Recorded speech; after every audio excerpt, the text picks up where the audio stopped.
Mira, gente, es extraño estar aquí, escribiendo esto.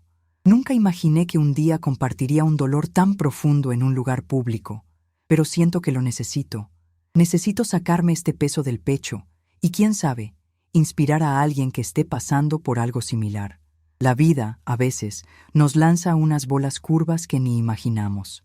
Mi bola curva vino de la persona que más amaba en el mundo, a quien dediqué cada segundo de mi existencia.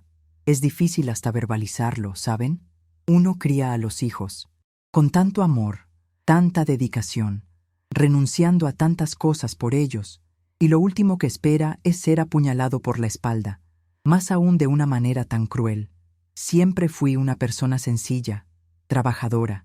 La Dalia de 68 años que ven aquí siempre se esforzó para darle lo mejor a mi Bárbara. Ella era mi mundo, mi todo. La crié sola, sin quejarme, sin pedir nada a cambio. Solo quería verla feliz y realizada. Cada sacrificio, cada noche sin dormir, cada moneda guardada era pensando en su futuro, a lujos, a tener una vida más tranquila, todo para que ella pudiera tener lo que yo nunca tuve. Soñábamos juntas, ¿saben? Planeábamos el futuro, y yo me veía envejeciendo con la tranquilidad de haber cumplido mi misión como madre. Pero la realidad, la realidad, vino como un puñetazo en el estómago, de esos que te quitan el aire y te hacen ver todo oscuro. Empecé a notar algunas cosas extrañas, correspondencias que llegaban con nombres diferentes, movimientos bancarios que no reconocía. Al principio, uno trata de justificar, ¿verdad? Debe ser un error, debe haber alguna explicación. Uno se aferra a la esperanza de que no puede ser lo que la intuición ya está gritando, pero la intuición de madre, esa no falla. Un día recibí una notificación del banco, un valor absurdo. Mi corazón se disparó. Las manos me temblaban tanto que apenas podía sostener el papel. Llamé al banco, tratando de entender qué estaba pasando, y fue entonces cuando el suelo se me hundió por completo. Descubrí que se había hecho un préstamo gigantesco de 750,000 reales, a mi nombre. A mi nombre. ¿Y para qué? Para comprar un apartamento de lujo. La ficha cayó como un yunque sobre mi cabeza. Bárbara. Solo podía ser ella. Y Mauricio, su novio. Ese tipo que nunca me cayó bien, pero que ella insistía en defender. El dolor no era solo por el golpe financiero, era el dolor de la traición. El dolor de ver a la persona que más amaste destrozarte por dentro, sin piedad, sin remordimiento. Confronté a Bárbara, claro. Con la voz entrecortada, las lágrimas cayendo, le pedí una explicación. Quería entender. ¿Pero su respuesta? Esa fue la puñalada final. No solo lo confirmó, sino que se rió en mi cara. Se rió de mi ingenuidad, de mi bondad. Dijo que yo era vieja, que ya no entendía nada, que estaba chocheando. Y Mauricio, ese parásito, estaba allí al lado, riéndose también, mirándome con un desprecio que nunca olvidaré. Me dijeron, en mi propia casa, que yo era un estorbo y que ya tenían planes para lo que harían con la casa. Aquel día, el mundo se me vino abajo.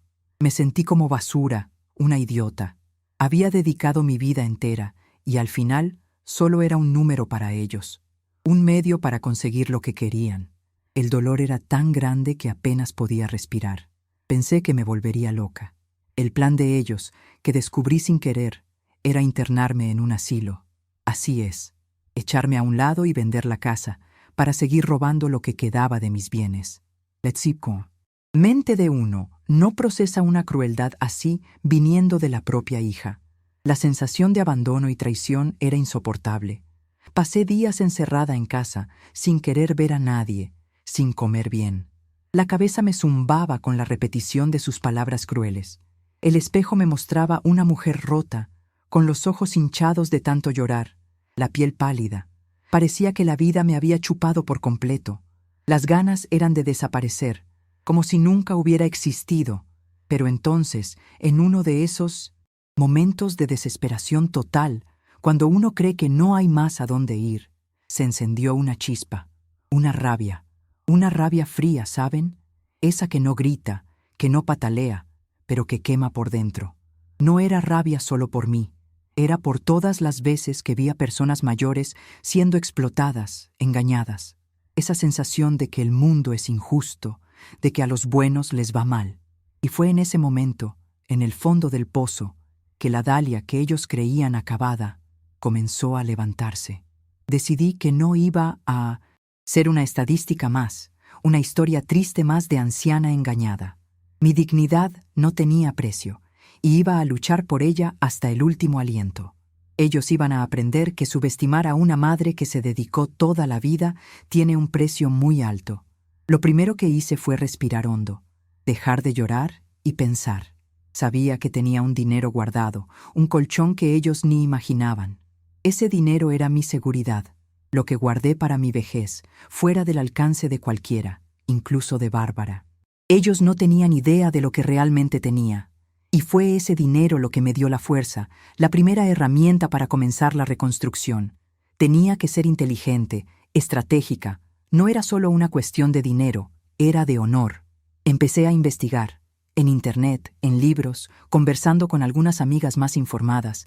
Quería saber cómo funciona el sistema jurídico, qué podía hacer. Recuerdo pasar madrugadas enteras leyendo sobre fraudes, derechos del anciano, cómo demandar a alguien. Mi cabeza estaba a 1000, pero ahora no era 1.000.000 de preocupaciones, era 1.000.000 de ideas.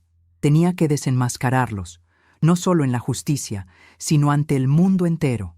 Tenían que sentir en carne propia la vergüenza y la humillación que me hicieron sentir.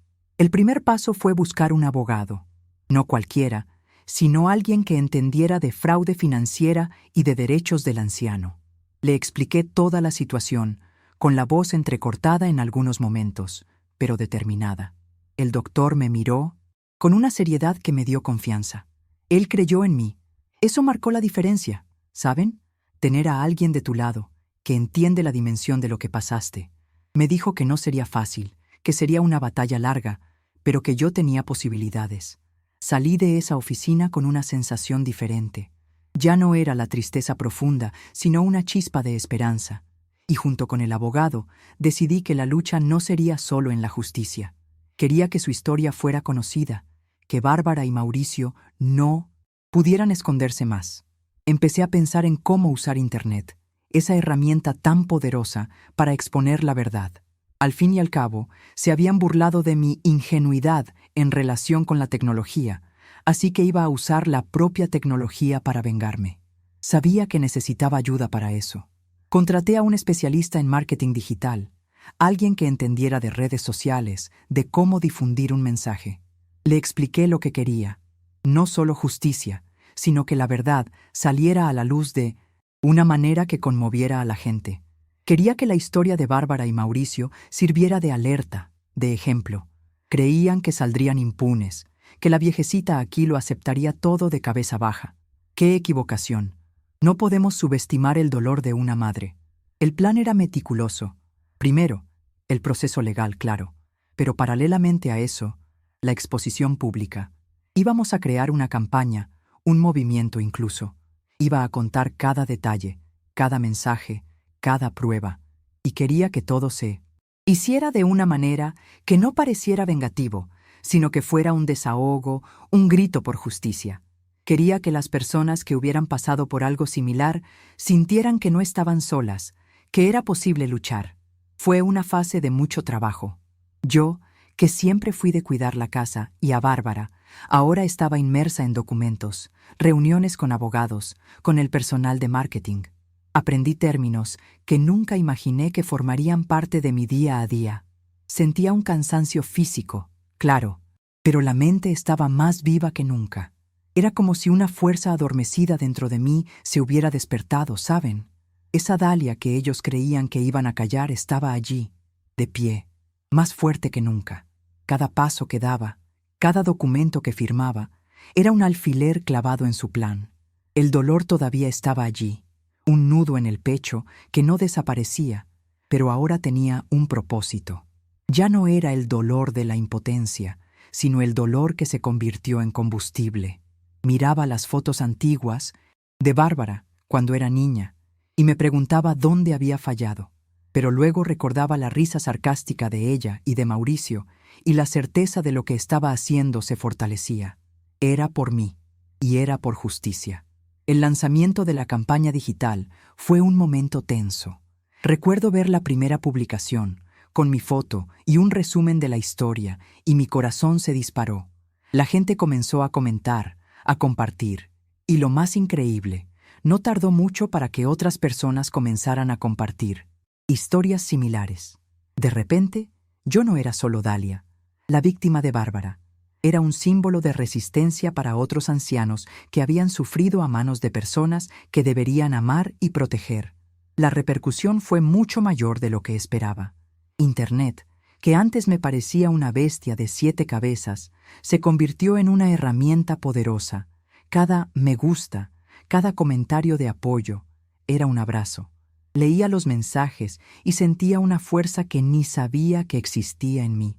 La humillación que sentía fue dando paso poco a poco a la certeza de que estaba haciendo lo correcto.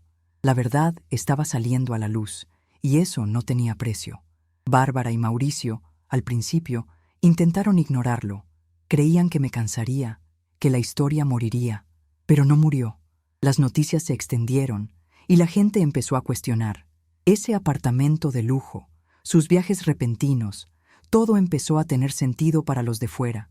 Vi que los estaban presionando, que su vida social, que antes era solo de apariencias, estaba empezando a desmoronarse.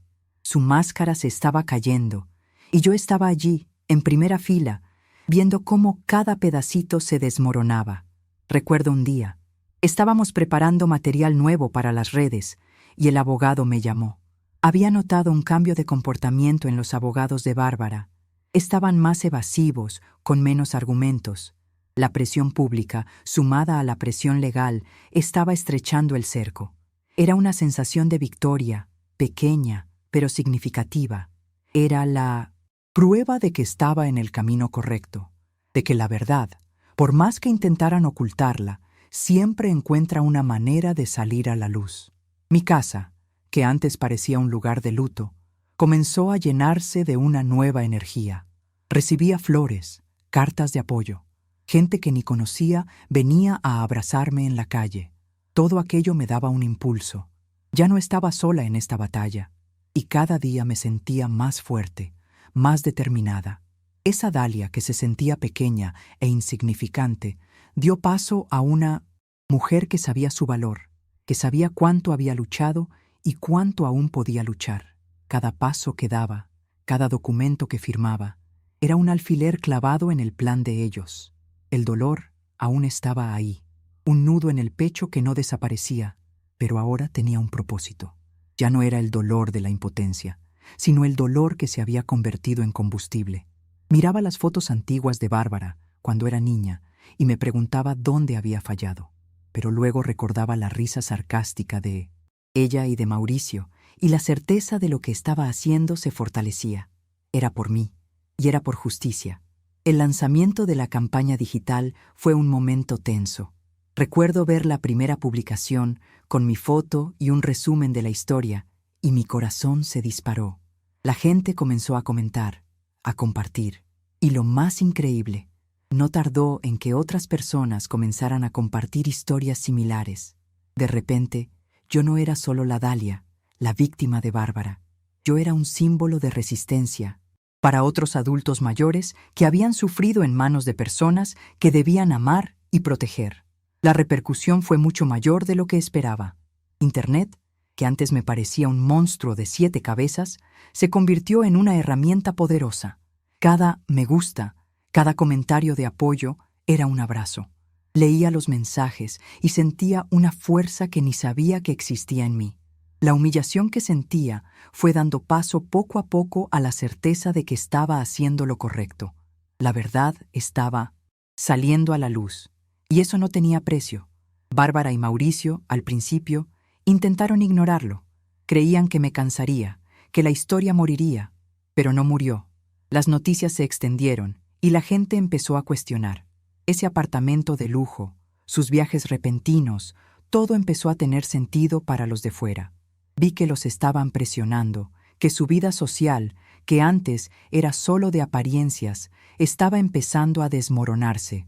Su máscara se estaba cayendo y yo estaba allí, en primera fila, viendo cómo cada pedacito se desmoronaba. Recuerdo un día, estábamos preparando nuevo material para las redes y el abogado me llamó. Había notado un cambio de comportamiento en los abogados de Bárbara. Estaban más evasivos, con menos argumentos. La presión pública, sumada a la presión legal, estaba estrechando el cerco. Era una sensación de victoria, pequeña, pero significativa. Era la prueba de que estaba en el camino correcto, de que la verdad, por más que intentaran ocultarla, siempre encuentra una manera de salir a la luz.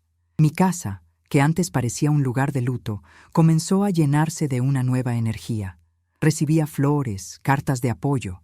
Gente que ni conocía venía a abrazarme en la calle. Aquello todo me daba un impulso. Ya no estaba sola en esta batalla. Y cada día me sentía más fuerte, más determinada. Esa Dalia que se sentía pequeña e insignificante, dio paso a una mujer que sabía su valor, que sabía cuánto había luchado y cuánto aún podía luchar. Seguía cada paso del proceso, cada audiencia, cada testimonio. Y cada vez que Bárbara y Mauricio tenían que enfrentar al juez, su expresión de arrogancia disminuía un poco. Era como si cada día fueran perdiendo un pedazo de esa fantasía que habían creado. Yo no quería verlos sufrir por sufrir, pero quería que sintieran el peso de las consecuencias de sus acciones, que entendieran que lo que hicieron fue grave y que el mundo no gira en torno a ellos.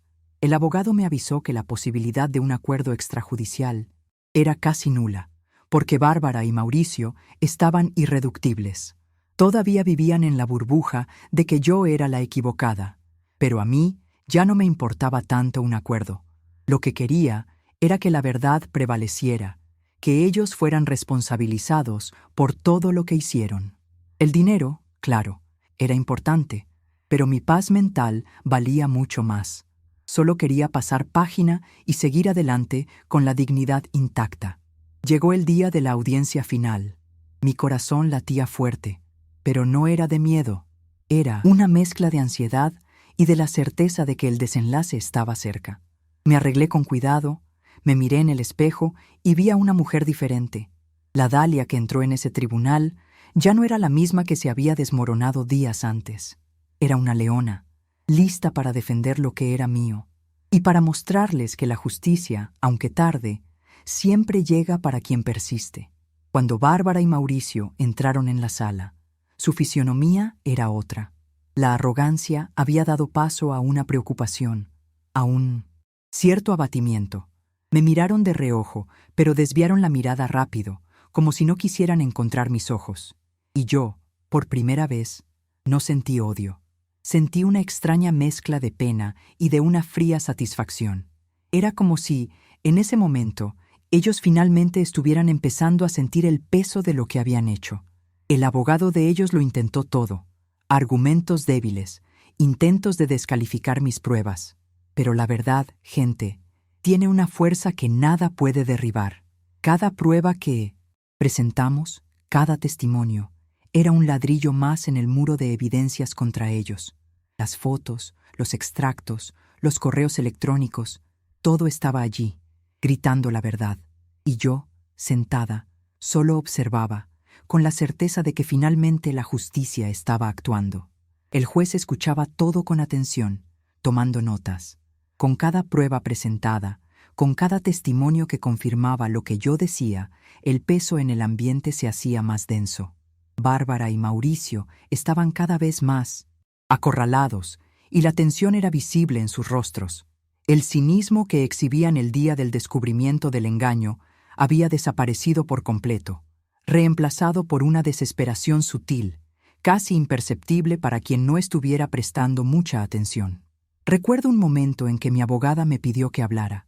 La voz, antes ahogada por el llanto, ahora salió firme, clara. Conté cada detalle, cada dolor, cada humillación.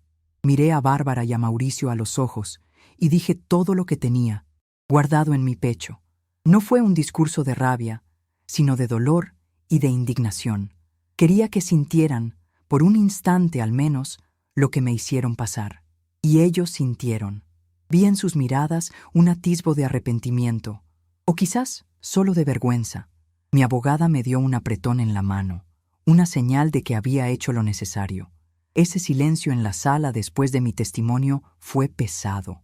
Se podía sentir la tensión en el aire, la certeza de que su situación era insostenible.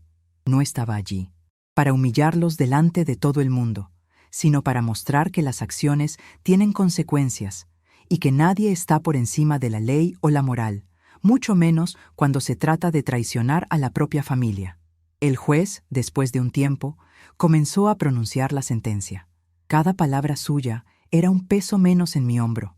Detalló las pruebas, el fraude, la manipulación, y cuando anunció la condena, fue como si un nudo que había estado apretado en mi pecho durante meses, finalmente se soltara. Tendrían que resarcirme, y la vida de lujo que construyeron con mi dinero se iba a desmoronar. No era solo el dinero, era la validación de que yo tenía razón, de que se había hecho justicia. La sentencia fue clara. Fueron condenados a pagar una indemnización altísima, que cubría el préstamo fraudulento y los daños morales que me causaron. Además, fueron obligados a vender el apartamento de lujo que había sido comprado con mi dinero para saldar las deudas. Esa sonrisa que tenían al principio de quienes se creen intocables desapareció por completo. Era como si, en ese momento, la vida les estuviera cobrando la factura de cada burla, de cada mentira que me contaron. Ver a Bárbara y a Mauricio allí, cabizbajos, asimilando la magnitud de su derrota, fue una sensación indescriptible. No era alegría, era más un alivio, una confirmación de que el mal, por mucho que intente esconderse, acaba siendo expuesto. La justicia no es perfecta, lo sabemos, pero ese día se había hecho. Y ver a mi hija, a quien tanto amé, enfrentar las consecuencias de sus elecciones de una manera tan dura, era doloroso, pero necesario. El proceso, claro, aún tendría sus desarrollos, pero el veredicto inicial fue un punto de inflexión. Salí del tribunal con la cabeza en alto, diferente de cómo entré ese día que descubrí la traición. Ese día me sentí como un trapo. Ahora me sentía victoriosa.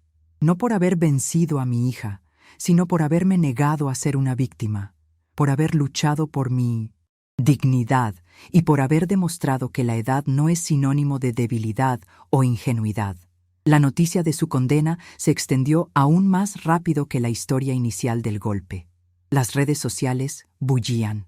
La gente me enviaba mensajes diciendo que yo había sido una inspiración, que mi historia les había dado coraje para enfrentar situaciones similares. Es algo surreal, ¿saben? De repente, mi dolor se convirtió en una fuerza para otras personas, y eso me dio un propósito que jamás imaginé tener. Bárbara y Mauricio desaparecieron del mapa por un tiempo. Intentaron apelar la decisión, claro, pero las posibilidades eran mínimas. La verdad estaba allí, documentada, probada. Sabía que sus vidas nunca más serían las mismas, que el peso de las malas decisiones los acompañaría. Y sinceramente, no era un sentimiento de venganza lo que me llenaba, sino de una justicia silenciosa, la certeza de que la dignidad de mi vida no había sido en vano. Continué mi vida, pero con una mirada diferente, más atenta, más fuerte. La casa, que antes era solo un hogar, se convirtió en mi refugio, mi templo. Empecé a cuidarme más, a hacer cosas que había pospuesto por años. Encontré un grupo de apoyo para adultos mayores, donde compartí mi historia y escuché otras. Fue un proceso de sanación, lento, pero muy significativo. Me estaba reconstruyendo, ladrillo a ladrillo, después del terremoto que ellos causaron. Mi historia se convirtió en un ejemplo, y eso me trajo una responsabilidad que abracé con cariño. Empecé a ser invitada a dar charlas en algunos lugares para contar lo que sucedió. Al principio, la voz me temblaba un poco, los recuerdos aún dolían, pero después sentía que cada palabra mía podía encender una luz en la vida de alguien. Era un propósito que nunca esperé tener, pero que me trajo un nuevo sentido a la vida. Me acordaba del día en que Bárbara y Mauricio se rieron en mi cara, burlándose de mi ingenuidad. Hoy, Sus vidas estaban patas arriba y la mía, aunque con cicatrices, seguía en pie. Y eso no era una victoria mezquina, sino la prueba de que la verdad, por mucho que intenten ocultarla, siempre encuentra una manera de salir a la luz. Y que la fuerza de una mujer, especialmente de una madre, nunca debe ser subestimada. Mi casa sigue igual, con mis plantas en el balcón y los álbumes de fotos que guardan recuerdos de tiempos que parecen tan lejanos. Pero la energía dentro de ella cambió. Ya no está el peso de la tristeza, del rencor. Hay una sensación de paz, de deber cumplido. Las cicatrices de lo que pasó, claro, aún están aquí. Me recuerdan el dolor, sí, pero también me recuerdan la fuerza que descubrí, de cómo me negué a ser quebrada. A veces me encuentro pensando en Bárbara. ¿Cómo estará? ¿Qué pensará? No lo sé. Y para ser sincera, la curiosidad ya no es la misma. Ese lazo de madre e hija se cortó de una manera tan brutal que es difícil imaginar una reconciliación. El dolor de su traición es algo que nunca desaparecerá por completo, pero ya no me consume. Aprendí que perdonar no significa olvidar, sino liberarse del peso al que la ira y el rencor nos atan. Mi paz hoy no depende de tener a Bárbara cerca, sino de saber que hice lo correcto, que me defendí y defendí mi historia. Esa libertad de espíritu, esa ligereza de saber que la verdad prevaleció, es el mayor premio que pude haber recibido. Y por eso, aunque el corazón aún lleve las marcas, estoy agradecida. Agradecida por haber encontrado la fuerza en mí misma, por haber tenido el coraje de enfrentar y por haberme convertido en un faro para otros. ¿Qué aprendí de todo esto? Que la vida es un constante aprendizaje, que uno nunca es demasiado viejo para luchar por lo que es correcto, para reinventarse, y que a veces los mayores dolores nos traen las mayores transformaciones. Salí de esta historia más fuerte, más resiliente y con una certeza inquebrantable. La dignidad no tiene precio, y luchar por ella, cueste lo que cueste, vale cada esfuerzo. Sé que muchos de ustedes que leen esto pueden estar pasando por algo similar, o conocen a alguien que lo está, y el mensaje que quiero dejar es: no se callen, no acepten la humillación. Por mucho que duela, por mucho que parezca imposible, uno tiene una fuerza dentro que ni se imagina. Es la fuerza de la supervivencia, de la dignidad, del amor propio. Y esa fuerza es capaz de mover montañas, de darle la vuelta a juegos que parecen perdidos. Hoy, cuando me miro en el espejo, ya no veo a la mujer rota que un día fui. Veo a Dalia, sí, con todas sus marcas, pero también con la resiliencia de quien enfrentó lo peor y salió de pie. Y esa es mi mayor victoria. Mi dignidad no tiene precio. Y la lucha que libré me lo recordó a cada paso. Fue un proceso doloroso, pero que me transformó en alguien que no sabía que podría ser. La experiencia de compartir esto aquí, con ustedes, también es parte de esa sanación. Es saber que mi historia, que parecía tan particular, puede conectar con la de tantas otras personas. Es una comunidad de fuerza, de apoyo, y me siento agradecida por formar parte de ella. Que mi relato sirva como un recordatorio de que, incluso cuando uno cree que está en el fondo del pozo, siempre hay una luz, una chispa que puede guiarnos de vuelta. Y hoy, años después, el recuerdo de aquel día todavía me persigue. Pero es una persecución diferente, ¿saben? Ya no es el pavor de la pérdida, de la traición. Es el recuerdo vivo de un nuevo comienzo. Es la prueba de que la vida, incluso después de darnos un golpe tan duro, puede sorprendernos con una fuerza que ni sabíamos que poseíamos. Y esa fuerza, esa capacidad de levantarse, es el mayor legado que puedo dejar.